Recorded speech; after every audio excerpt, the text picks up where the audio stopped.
ಮಠಗಳಿಂದಲೂ ಸರ್ಕಾರ ಕಮಿಷನ್ ಪಡೆದುಕೊಳ್ತಾ ಇದೆ ಎನ್ನುವ ಆರೋಪ ಮಾಡಿರುವ ದಿಂಗಾಲೇಶ್ವರ ಶ್ರೀಗಳ ಹೇಳಿಕೆಗೆ ಉಡುಪಿಯಲ್ಲಿ ಪಲಿಮಾರು ಮಠದ ವಿದ್ಯಾಧೀಶ ತೀರ್ಥ ಸ್ವಾಮೀಜಿ ತಿರುಗೇಟನ್ನು ನೀಡಿದ್ದಾರೆ.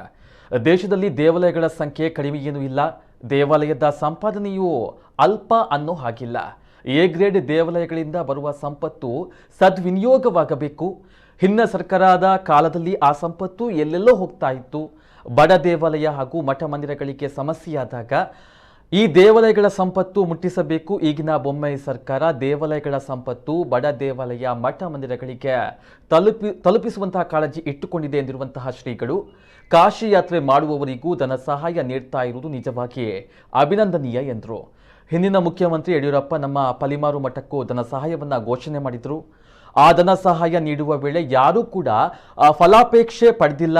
ಶಾಸಕರು, ಮಂತ್ರಿಗಳು ಹಾಗೂ ಮುಜರಾಯಿ ವ್ಯವಸ್ಥೆ ಯಾವುದರಲ್ಲೂ ಸ್ವಾರ್ಥ ಧೋರಣೆಯನ್ನ ಕಂಡು ಬಂದಿಲ್ಲ. ಈ ನಡುವೆ ಅಪಸ್ವರವೊಂದು ಕೇಳಿ ಬರ್ತಾ ಇದೆ. ಈ ಅಪಸ್ವರ ಸ್ವಂತ ಅಭಿಪ್ರಾಯ ಆಗಿರ್ಲಿಕ್ಕೆ ಇಲ್ಲ. ಇದರ ಹಿಂದೆ ಯಾವುದೋ ಕಾರಣ ಇರಬಹುದು. ಪ್ರಾಮಾಣಿಕ ಸೇವೆಯಲ್ಲಿ ಹುಳಿ ಹಿಂಡುವ ಕೆಲಸ ಆಗಬಾರ್ದು. ಸರ್ಕಾರಕ್ಕೆ ಪ್ರೋತ್ಸಾಹ ನೀಡುವಂಥ ಕೆಲಸ ಆಗಬೇಕು. ಎಲ್ಲರನ್ನ ಒಂದೇ ರೀತಿಯಲ್ಲಿ ತೆಗೆದುಕೊಂಡು ಹೋಗುವಂಥ ಕಾರ್ಯ ಕಷ್ಟದ್ದು. ಇದುವರೆಗೆ ಸಿಗದ ಪರಿಹಾರ ಈಗ ಮಠ ಮಂದಿರಗಳಿಗೆ ಸಿಕ್ಕಿರುವುದು ಅಭಿನಂದನೀಯ ಎಂದು ಶ್ರೀಗಳು ಹೇಳಿದ್ದಾರೆ. ನಮ್ಮ ದೇಶದಲ್ಲಿ ದೇವಾಲಯಗಳ ಸಂಖ್ಯೆ ಕಡಿಮೆಯೇನೂ ಇಲ್ಲ.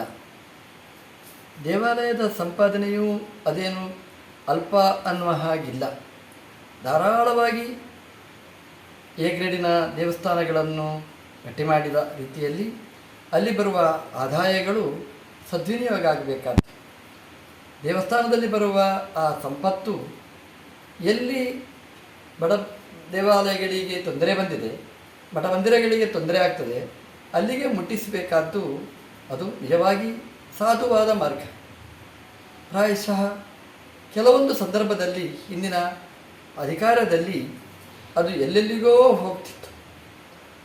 ಇವತ್ತಿನ ಈ ಸರ್ಕಾರ ದೇವಾಲಯದ ಆ ಸಂಪತ್ತು ದೇವಾಲಯಗಳಿಗೆ ಮಠ ಮಂದಿರಗಳಿಗೆ ಮುಟ್ಟಿಸಬೇಕು ಅನ್ನುವ ತುಂಬ ಕಾಳಜಿಯನ್ನು ವಹಿಸಿಕೊಂಡಿದೆ. ಇದು ನಿಜವಾಗಿ ಅಭಿನಂದನೀಯವಾದ್ದು. ಇವತ್ತು ಕಾಶಿ ಯಾತ್ರೆ ಮಾಡುವವರಿಗೂ ಧನ ಸಹಾಯ ನೀಡುವುದು ತುಂಬ ಇದರಲ್ಲಿ ಅಭಿನಂದನೀಯವಾದಂತಹ ಸ್ತುತ್ಯವಾದ ಕಾರ್ಯಕ್ರಮಗಳಲ್ಲಿ ಒಂದು. ಇಂತಹ ನೂರಾರು ಯೋಜನೆಗಳಲ್ಲಿ ನಮ್ಮ ಕರಾವಳಿಯ ಮಠ ಮಂದಿರಗಳಿಗೂ ಕೂಡ ಮಾನ್ಯ ಮುಖ್ಯಮಂತ್ರಿಗಳಾಗಿದ್ದ ಯಡಿಯೂರಪ್ಪನ ಕಾಲದಲ್ಲಿ ಮತ್ತು ಈ ಸರ್ಕಾರದಲ್ಲಿ ಬೊಮ್ಮಾಯಿಯವರು ಕೂಡ ಅವರು ಸಾಕಷ್ಟು ಸಹಾಯವನ್ನು ನೀಡ್ತಾ ಇದ್ದಾರೆ. ಅದು ಎಲ್ಲಿ ಮುಟ್ಟಿಸಬೇಕೋ ಅಲ್ಲಿ ಮುಟ್ಟಿಸುವ ದೊಡ್ಡ ಸಾಧನೆ ನಡೀತಿದೆ. ಇದು ತುಂಬ ಅಭಿನಂದನೀಯವಾದ್ದು. ಮುಖ್ಯಮಂತ್ರಿಗಳಾಗಿದ್ದ ಮಾನ್ಯ ಶ್ರೀ ಯಡಿಯೂರಪ್ಪನವರು ನಮ್ಮ ಪಲಿಮಾರು ಮಠಕ್ಕೂ ಕೂಡ ಧನ ಸಹಾಯವನ್ನು ಘೋಷಣೆ ಮಾಡಿದ್ರು.